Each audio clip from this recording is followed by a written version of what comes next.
তৃতীয় দরজা সাকার। তৃতীয় দরজা গভীর নীরবতার সঙ্গে খোলে। সাকার সেই আগুন যা জ্বালায় এবং ধ্বংস করে।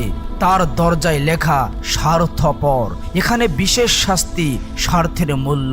যারা ক্ষুধার্তকে দেখে বলেছে এটা আমার সমস্যা নয়, যারা এতিমকে জেনেও চলে গিয়েছে, যারা গরিবকে দেখে চোখ ফিরে নিয়েছে, যারা সাহায্য চাওয়ার সময় অপেক্ষা করেছে, যারা আরামের প্রতি ভালোবাসত এবং অন্যের দুঃখ অপেক্ষা করত, তাদেরকে জিজ্ঞেস করা হবে কি তোমাকে সাকারে নিয়ে এলো?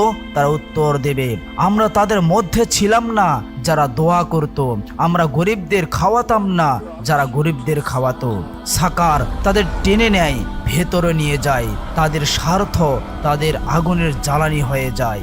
এখন তারা সাহায্য চায় কিন্তু কেউ শোনে না তার কণ্ঠ। এখন তারা ক্ষুধার্ত কিন্তু কেউ খাবার দেয় না। এখন তারা তৃষ্ণার্ত কিন্তু কেউ তাদেরকে পানি দেয় না।